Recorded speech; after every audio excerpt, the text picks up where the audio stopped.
Now, Long Island's largest radio news team brings you the Associated Press award-winning program, Newsline. Coming up on Newsline, Monday, November 4th, 2024. We are down to the wire on Election Day, just over 12 hours until polls open here in New York. Polling numbers are showing some of the thinnest margins in decades, pointing to days-long ballot counting. Donald Trump says that potential assassins would need to shoot members of the media before getting to him. And Kamala Harris refuses to tell reporters how she voted on California ballot measures. In business news, could the Boeing strike finally reach its destination? An investigation into Ford engines wraps up, and problems for wells in Texas. I'm Kenny Foreman, and I'll have all of that and more later in the broadcast. In entertainment tonight, Vice President Kamala Harris stops by Saturday Night Live, and we remember Quincy Jones. I'm Ricky Huber, and I'll have all that and more for you later in the broadcast. Islanders are defeated in the Battle of New York. Giants' losing streak continues. Nets look to bounce back as the Knicks want to keep their momentum going. And as one Hofstra season ends, others begin. I'm Cameron Campbell, and I have all that more sports news coming on later. Good evening, everyone. I'm Chris Casella. And I'm Cameron Bowden. We begin tonight's broadcast on the last day of the campaign trail. This presidential campaign has been historic in every capacity. WRHU FM has taken you through Donald Trump's felony trials, President Joe Biden stepping down from a second presidential run, and multiple attempted assassinations. And it is finally down to the last day. Today, Vice President and Democratic presidential nominee Kamala Harris is in Pennsylvania, which some analysts say might be the key to the White House for either candidate. Here she is at a voter canvassing effort in Scranton.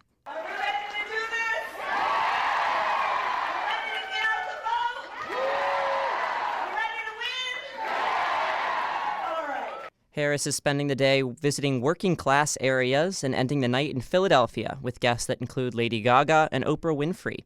Former president and Republican presidential nominee Donald Trump is spending the last day traveling through 3 different swing states, starting in Raleigh, North Carolina, moving through Pennsylvania, and ending the night in Michigan.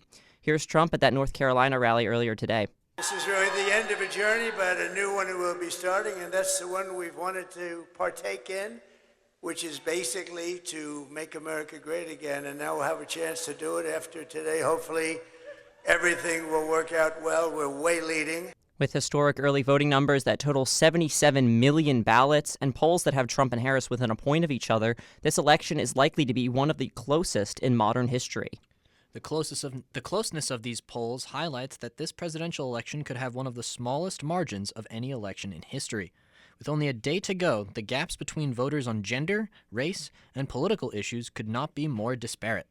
Harris leads among women by 57% to 41%, while men surveyed have said that they will vote for Trump 58% to 40%.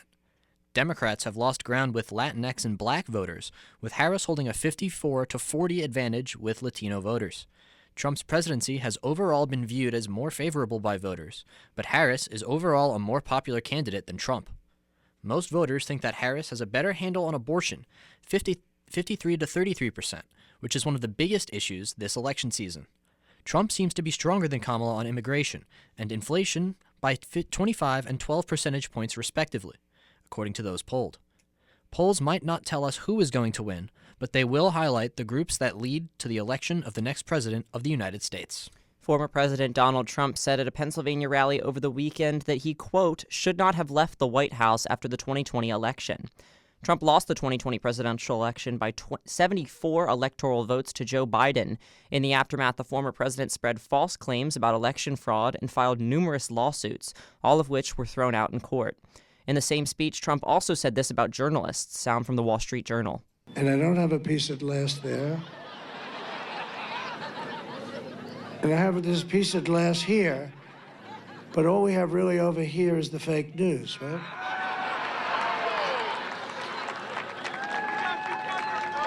And to get me, somebody would have to shoot through the fake news,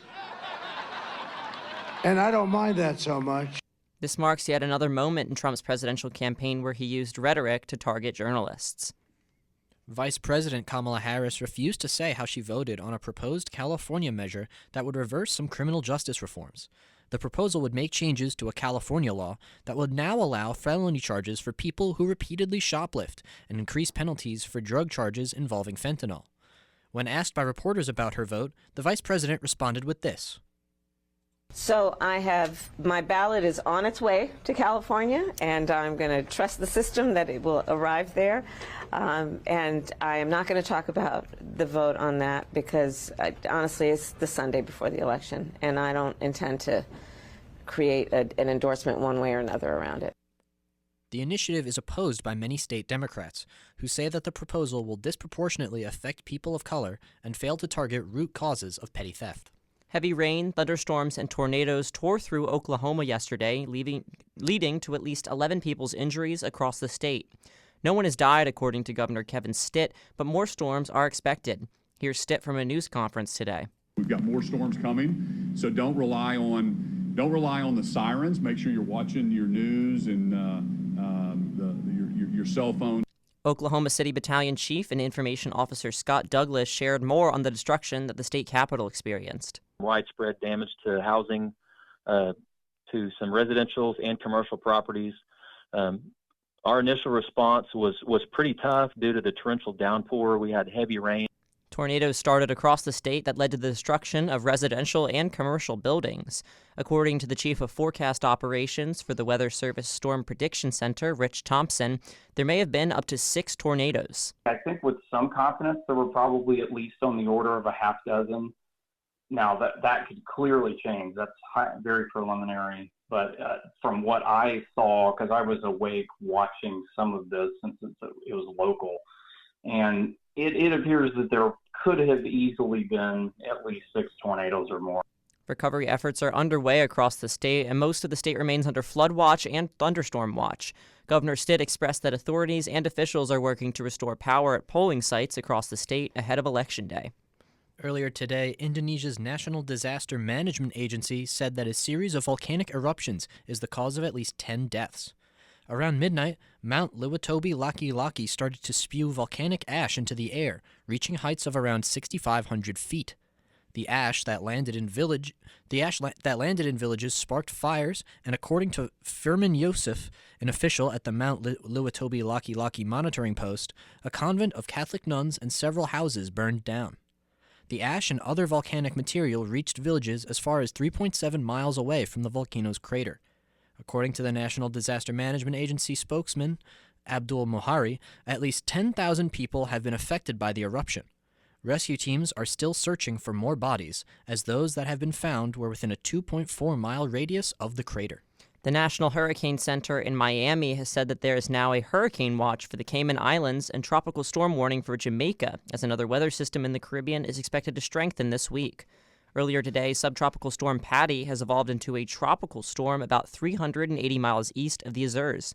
According to the Hurricane Center, the storm could bring heavy rainfall to Cuba, Florida, and potentially northern parts of the Gulf of Mexico.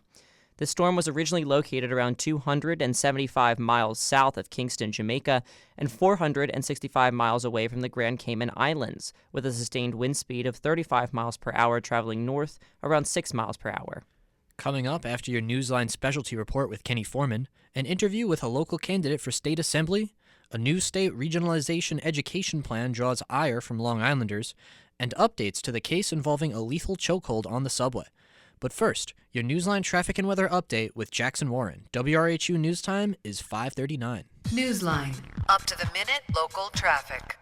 On this luscious Monday evening, the weather outside is partly clear with no sight of rain, holding a nice breeze of 60 degrees with a wind gust of 20 miles per hour. Heading into tonight, it's going to be mostly cloudy, where the temperatures will drop to a low of 55 degrees with a 12% chance of rain, but no sight of thunderstorms. For tomorrow morning, the weather will be partly cloudy with a warm breeze of 71 degrees mixed in with a 25% chance of rain. So make sure to pack your umbrella or rain jacket to stay dry. For the rest of the week, it's going to be a mixture of clouds, sunshine, and showers with highs that can go up to 78 degrees and lows that drop down to 48 degrees. But if I was you, I'll double check with your weather app for updates. If you're on the road today, make sure to look out for these delays. On Connecticut 8th southbound, there is a right lane blocked due to a car being on fire. Right before exit 46 and exit 44, expect a 30-minute delay. On Sawmill Parkway northbound, there is a stalled vehicle blocking the left lane before exit 4. 4, expect a 35-minute delay. I'm Jackson Warren, and stay tuned for my second traffic update later on this broadcast. Newsline Business News. Boeing factory workers currently on strike are voting today to see if they will continue on with the now 7-week strike. Last week, the company presented the workers with a proposal to end the strike. This would pave the way for bonuses based on productivity, as well as a rise in pay of 38% over 4 years. The workers have already turned down 2 previous proposals from the company, though this proposal has been favored by workers in the Pacific Northwest, known as IAM District 751. They said, quote, "It is time for our members to lock in these gains and confidently declare victory. We believe asking members to stay on strike longer wouldn't be right, as we have achieved so much success." The decision is expected to come later today and will put the workers back in business by November 12th. A government investigation into Ford engine failures has concluded after 2.5 years. The National Highway Traffic Safety Administration found that the issue can be connected to intake valves, which have damaged the engines that were replaced or belong to cars with an extended warranty. The findings say that the issues arose as a result of replacement engine parts not being used to high temperatures. North of 411,000 vehicles were found to have this issue when the investigation commenced back in May of 2022, and the parts were discovered to be built from May through October of 2021. Despite hundreds of complaints, engine replacements, and warranty claims, there were no crashes or injuries on record as a result of the issue. The Texas Railroad Commission is asking for $100 million from lawmakers to go towards emergency funding. 2 months ago, the agency, which controls the gas and oil industry, received $226 million for its annual budget, but Executive Director Danny Sorrell says that well blowouts are occurring and that the extra money would help, quote, protect the groundwater and the environment. The state rates wells based on the necessity for it to be addressed, and Sorrell elaborated by saying that the agency has had a difficult time repairing non-emergency wells since they evaluate each well whether or not there is enough money available to do so. According to the Interstate Oil and Gas Compact Commission, 9,000 of about 140,000 wells that are not active are located in Texas. With your Newsline Business Report, I'm Kenny Foreman. WRHU News Time is 5:42. Thank you, Jackson Warren and Kenny Foreman, for those reports. WRHU's Brooklyn Doughton sat down with State Assemblywoman and candidate for the 2024 State Assembly, Gina Saliti, to discuss abortion and its connection to other issues of bodily autonomy this election season. Abortion is a major issue in this election. What is your stance on how abortion should be legislated? In this election in New York, there's still the question of, well, we're in New York. New York we're safe. We don't have to worry. We don't have to think about it. And to them, I say, well, in 2019, the New York State Legislature, before I came into office, passed the Reproductive Health Act. And at the time, there was a lot of pushback saying, well, Roe is the law of the land. Why do you need to do this? And people said, well, we need to codify it into New York law just in case. And man, oh man, just again, every time, Roe is the law of the land, Roe is the law of the land. You don't need to do this. They did it, and thank God, right? And here we are. So fast forward, once again, we're talking about reproductive health on the ballot in New York. And that is with the Equal Rights Amendment, that yes, abortion rights are codified in New York law, but we want to make sure that it's in our New York State Constitution as well. And so it's a huge part of this election in New York where, you wouldn't think that abortion rights and reproductive health care and IVF and contraception and all the things as women, we take for granted in New York. All those things are on the ballot this year. And it's on the back of your ballot through the Equal Rights Amendment. So it's certainly something that I'm talking about. It's certainly something that I care deeply about because of my personal experiences. And really, we're just talking about healthcare for women, which I think is so important. How do you suppose the Democratic and Republican parties will follow through on their respective words regarding abortion rights if either were to win? Reproductive health, abortion rights has become, we've seen it across this country, that majority of the Americans support it. So I think that you're seeing a shift in the way the Republican Party talks about it, or I should say lack thereof, right? Some are not standing in the way of, ballot measures. That being said, there is still the personal feelings towards the issue. And if you are, what is it? Walk like a duck, quack like a duck, looks like a duck, and maybe a duck. If your entire career has been, putting in conservative judges that ultimately overturned a woman's right to choose in this country, and now you're saying, it's okay, I'm supportive of women, your entire career says otherwise. And that goes with a lot of elected officials. They may be quiet now, but their stance against reproductive health care for women has been clearly defined for many years. How would the fate of abortion rights affect other rights regarding bodily autonomy? More specifically, what do you believe will be the trajectory of the right to bodily autonomy in general, depending on which party wins the election and enacts its policies, both at the local and national level? Again, I think that we've seen from, one party versus the next, that in my party, in the Democratic Party, we care about those things, and certainly in New York. And I think that, there are certainly conservative voices that want to take those rights away. We've seen it. We've seen it on the national level. We've seen it in other states, around this country. But I keep going back to New York. And again, there's the perception that, everything is fine, which it is. And, we make sure as elected officials that no matter what happens on the state level, or excuse me, on the national level, that we make sure New Yorkers are protected, whether it's, abortion rights or whatever, enacting gun safety, common sense gun safety laws, all these different things. And finally, have you any words to say to voters who will be voting on this issue in this election? For New Yorkers, just look at records, look at past statements, look at past voting records. If it's, you're voting for an incumbent, it's, the word national abortion ban is still being talked about. I have a fear of that. I really do. And we don't know what's going to happen on the federal level. So pay attention to what's going on in your state legislatures and vote for the people that will protect your rights.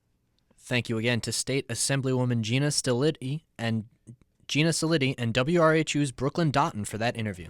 A recent plan to regionalize specific aspects of public education has been met with opposition from many Long Island educators. State Department of Education officials said that the intent was not to aggravate educators, but was to enhance access to educational opportunities for all students across the state. The department also added that any local district may bow out of the initiative. The State Board of Regents approved Part 1 of the plan during their September meeting. Election officials are warning Long Island voters to be patient, as great interest in this year's election can result in heavy wait times at polling sites. Voter turnout across Long Island has hit a record high, outpacing the 2020 election, which was a result of the COVID-19 pandemic. Suffolk County Republican Elections Commissioner Betty Manzella said, quote, "This is really unknown territory. We don't know yet. We will find out on Tuesday." Poll workers will also be directing traffic in parking lots and making sure those with disabilities are moved to the front of the line.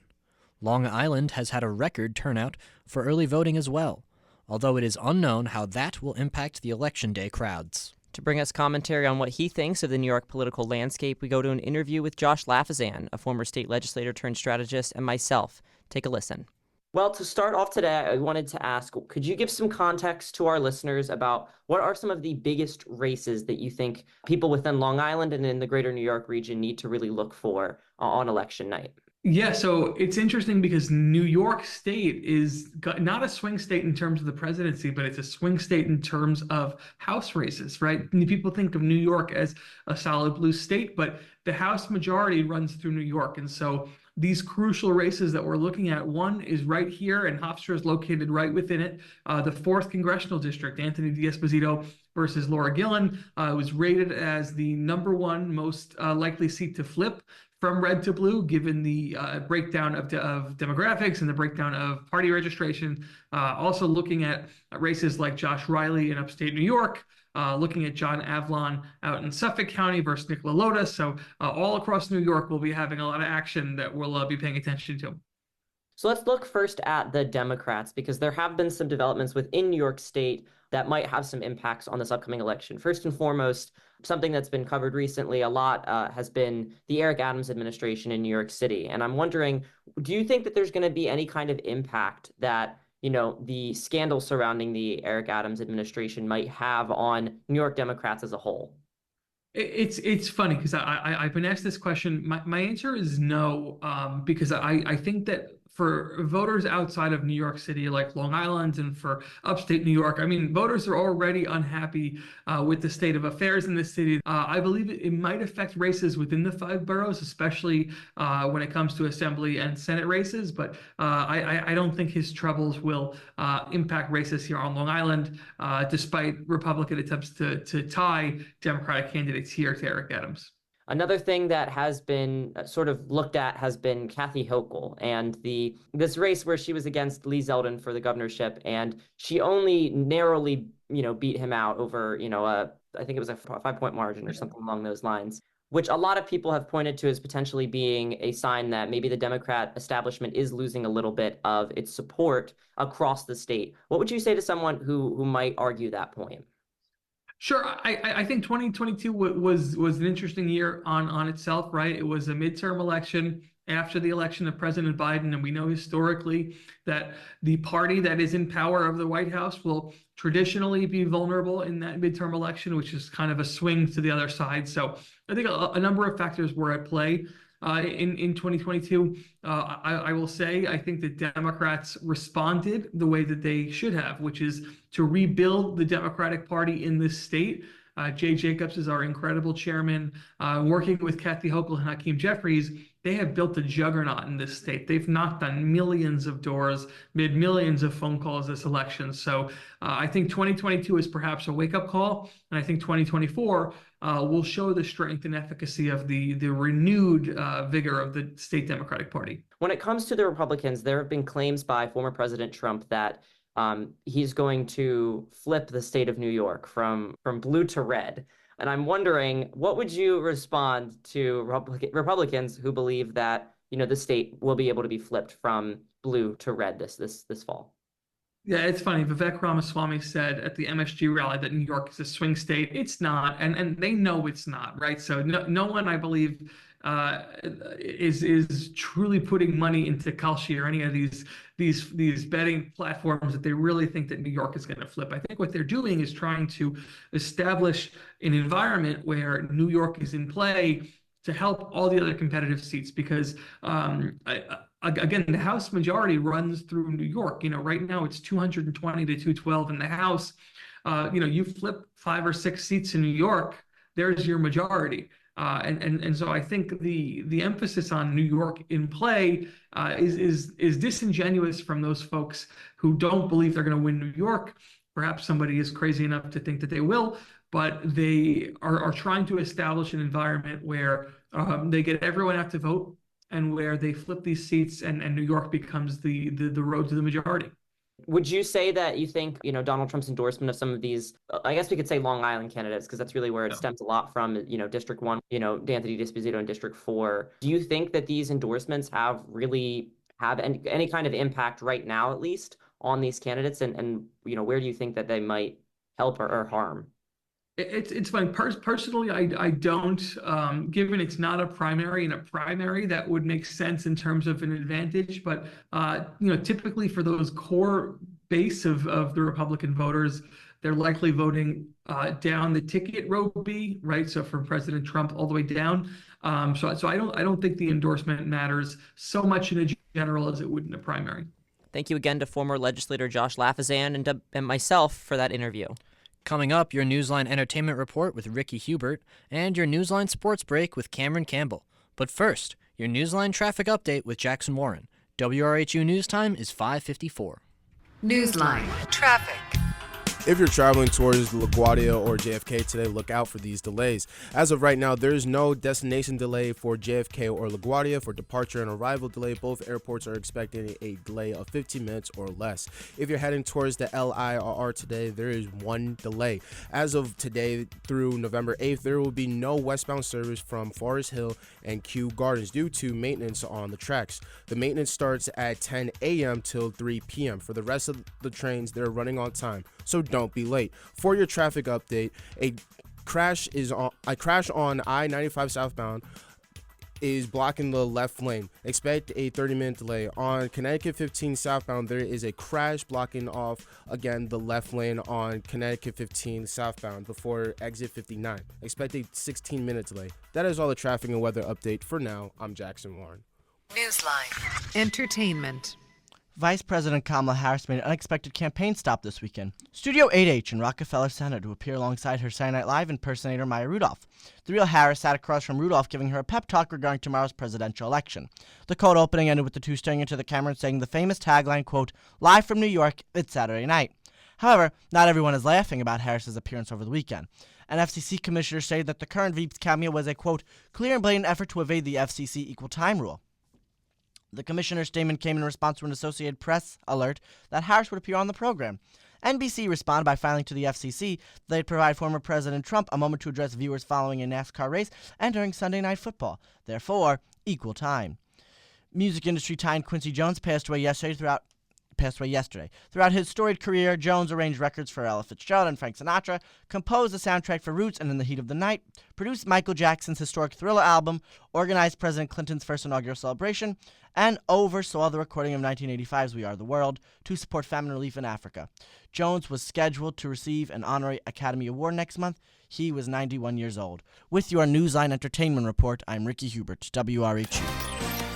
From the Philip Cavallero Sports Desk, this is your Newsline Sports Update.